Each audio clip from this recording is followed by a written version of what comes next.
क्या तुम पावरफुल बनना चाहते हो लाइफ में? मैं बात कर रहा हूँ पावरफुल की, रियल की।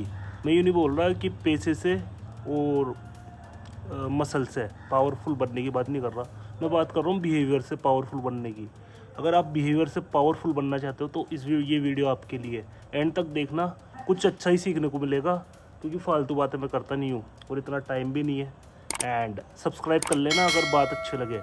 तो सबसे पहले तुम्हारी इज्जत होने लग जाएगी अगर ये बातें और ये बिहेवियर अपनी ज़िंदगी में उतार लोगे ना, तो तुम्हें लोग रिस्पेक्ट करेंगे और सारी चीज़ें करेंगे। मतलब जो जो तुम चाहोगे वो अचीव करोगे इन बिहेवियर से। ये 8 चीज़ें याद रखना। फर्स्ट है, हमेशा है ना काम रहो। देखो, शांत रहो। इंसान है ना, जो इंसान काम रहता है ना, चाहे कैसी भी सिचुएशन आ जाए, कितनी प्रॉब्लम आ जाए, कितना ही बड़ा पहाड़ टूट जाए, उस पर अगर रिएक्ट करोगे ना, हड़बड़ाओगे, मतलब घबरा जाओगे घबराहटियों की तरह, तो वो उसका हल नहीं होगा। अगर काम रहे कि इंसान का दिमाग इतनी तेज चलता है, काम रहोगे अच्छे से, हड़बड़ाने नहीं है आपको। चाहे से कुछ भी हो जाए, लड़ाई हो जाए, पैनिक नहीं होना आपको, काम रहना शांति से, उसका सोल्यूशन मिल जाएगा आपको। क्योंकि जो गुस्से वाले इंसान रहते हैं वो एंग्री करते कोई सी भी सिचुएशन पे, वो हड़बड़ा जाते, घबराहट दिखाते। और जो काम इंसान रहता है ना, वो रिस्पॉन्स करता है, मतलब काम में अच्छे से उसको वो सोचता समझता है बिल्कुल अच्छी चीज़ें। बोले यार हाँ, लाइफ अच्छे से। कभी भी देखना, जो समझदार आपके बड़े लोग रहते हैं वो बोलते हैं कि 1 मिनट शांति रख, शांत रहे, ठंडा हो जाए, ठंडा ठंडे ही से बात करते हैं। तो ये क्यों बोलते लोग, क्यों बोलते हैं आप ये सब शब्द सुनते हैं? क्योंकि ये इफ़ेक्टिव है, ये चीज़ें इफ़ेक्टिव है। कोई सी भी सिचुएशन को आप है ना काम वे में हैंडल कर सकते हैं, आप शांत रह के हैंडल कर सकते हैं। दूसरी बात है कि कम बोलना, टॉक लेस। देखो दोस्तों, इंसान है ना, इंसान ज़्यादा बोल के अपनी एनर्जी और सीक्रेट्स दोनों वेस्ट करता है। मगर मैं नहीं कर रहा इधर, मैं आपको अच्छा ज्ञान दे रहा हूँ। ये मत बोल देना कि तुम भी तो वेस्ट ही कर रहे हो। वेस्ट नहीं कर रहा, ये आपको नॉलेज दे रहा हूँ।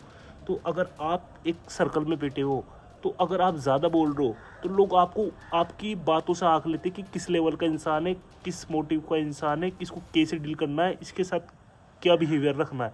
अगर आप ज़्यादा फालतू की बेतुकी बातें करोगे तो लोग कोई रिस्पेक्ट नहीं करेगा, आपको बोलेंगे आ गया खाने वाला।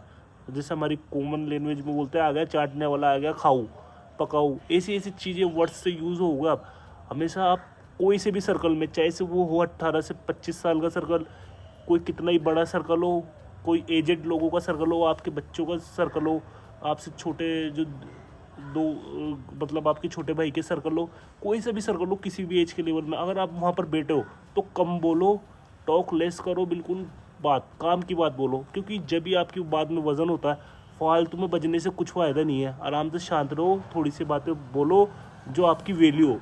ज़्यादा बोलने से आपकी वैल्यू गिरती है और आपकी रिस्पेक्ट कम होती है।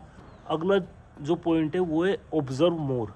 दोस्तों, एक रूम में बैठे हो, मैंने अभी जैसे पिछले पॉइंट में समझाया कि कम बात करना चाहिए, तो उसी से रिलेटेड है ये भी, ऑब्जर्व मोर। जब ज़्यादा ऑब्जर्व करोगे, जब आप कम बोलोगे, टॉक लेस करोगे। एक रूम में आप बैठे हो, वहाँ पर आपको आपकी वैल्यू कराने के लिए नहीं कि आप फालतू की बक बक बक बक करे जा रहे हो। आपको वहाँ पर शांत रह के सुनना, ऑब्जर्व करना, क्या मामला चल रहा है, क्या किस टॉपिक पे मुद्दा बात हो रही है, किस टॉपिक कौन सा कंट्रोवर्शियल है कि क्या। तो आप ऑब्जर्व करोगे ना सिचुएशन को, तो आपको आपका माइंड चलेगा, आपके माइंड में आएगी कि हल निकलेगा। अगर आप बिना सोचे बात बोल रहा है, कोई उधर से बोल रहा है, कोई इधर से बोल रहा है, तो ऐसे कुछ भी सोल्यूशन नहीं होता। तो आप सबसे पावरफुल जब ही हो जब आप ऑब्जर्व कर रहे हो। तो किसी रूम में बैठे हुए कोई डील वील चल रही है, कोई, उसमें ऑब्जर्व करना सबसे इम्पोर्टेंट चीज़ है। अब आगे की रिस्पेक्ट देना। देखो दोस्तों, ये एक पावरफुल बनने की निशानी है कि रिस्पेक्ट देना। आपसे बड़े, अभी आपके सीनियर से, आप कॉलेज में हो, कई बच्चे मैंने देखे कॉलेज में आके 8 में रहते, सीनियरों से मतलब कुछ समझते नहीं, उनको गलत गलत बोलने की कूल समझते को। तो अरे भाई, वो बंदा तुम जिस लेवल पे हो ना, वो पहले करके तुम्हारे से 5-10 साल पहले करके निकल चुका वो चीज़ें जो तुम अभी कर रहे हो। उसको कोई फ़र्क नहीं है, तुम्हारी से कोई मतलब नहीं है। अगर तुम उसकी रिस्पेक्ट करोगे तो वो कुछ सीखोगे ही उससे। कहीं भी देख लो, कुछ सीखोगे। अगर आप सामने वाले को रिस्पेक्ट दोगे तो वो आपको कुछ बताएगा, कुछ लाइफ लेसन ही देगा। तो इसलिए सामने वाले की रिस्पेक्ट करो, सीनियर्स की रिस्पेक्ट करो, और छोटों की भी रिस्पेक्ट करना ज़रूरी है। क्योंकि छोटों की रिस्पेक्ट करोगे जब वो तुम्हें इज्जत देंगे, बड़ों की रिस्पेक्ट देंगे जब वो तुम्हें टीचिंग देंगे। तो रिस्पेक्ट करना ज़रूरी है और अप्रिशिएट करना ज़रूरी है। अब आगे की जो वाली बात है वो हो सकती है कि आई कांटेक्ट। देखो कभी भी किसी से बात करो ना, जैसे मैं अभी बात कर रहा हूँ, मैं वीडियो बना रहा हूँ तो मैं कैमरे में देख के बना रहा हूँ, बिल्कुल face to face eye contact करके अगर नज़र मिला के बात करोगे ना तो ज़्यादा क्लियरिटी से आपकी बात समझ में आएगी। और रेदर देन अगर आप इधर उधर देखोगे तो सामने वाला सोचेगा कि इसको ये खुद ही सीरियस नहीं है खुद की बात में, तो आपकी वैल्यू कम होगी। तो उस चीज़ के लिए जो लास्ट एक और पॉइंट है कि मैनेज द टाइम।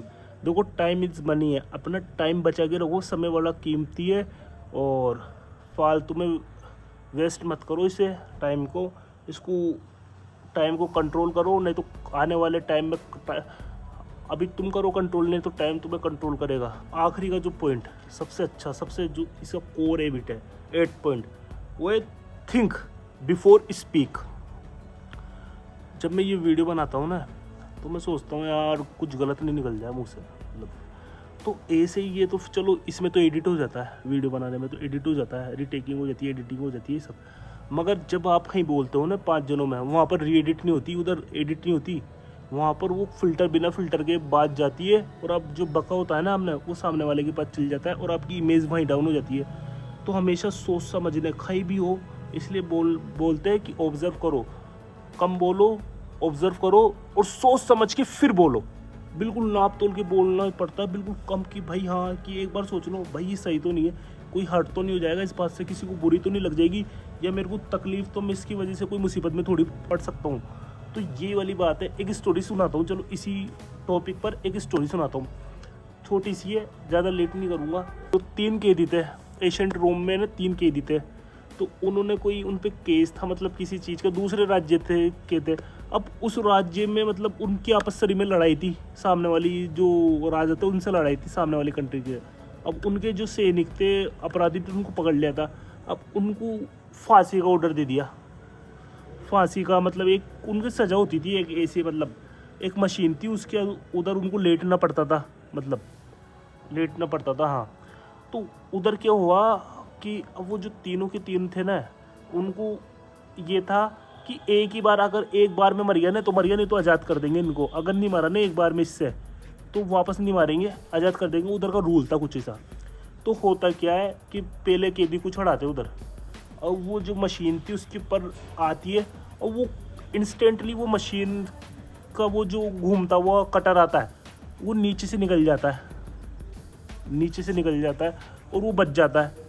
क्योंकि उनके उधर एक मतलब रिलीजियस कुछ ऐसा होता है, उनकी जो रोम रहता है उसमें कुछ मान्यता होती है, इस वजह से वो बच जाता है कि एक ही बार में मरना चाहिए, नहीं तो उसको माफ़ कर देते हैं वो। अब दूसरा आता है तो दूसरे भी वो कटर आता है, थोड़ा सा ऊपर से गुजर जाता है वो, मतलब कटर बच जाता। अब तीसरा ये नोटिस कर रहा रहता है कि हो क्या रहा है। अब उसकी नज़र पड़ती है कि जो है ना उसका मशीन का जो बोल्ट रहता है ना वो ढीला रहता है, उसको टाइट करते जब ये ना ऊपर से गुजरता रहता है वो कटर है ना ऊपर से, तो वो बोलता है, बोले ऐसा कुछ भी नहीं है, ये भगवान ने कुछ भी माफ़ नहीं करा, ये जो तुम्हारा ये मशीन का बोल्ट है ना ये ढीला है, इसको सही करो, जब सही से काम करेगा। अब वो रही था, उन दोनों की तो बारी ख़त्म हो जाती है, वो तो माफ़ हो जाता है। अब लास्ट में उसकी बारी से पहले वो बोल्ट टाइट कर देता है।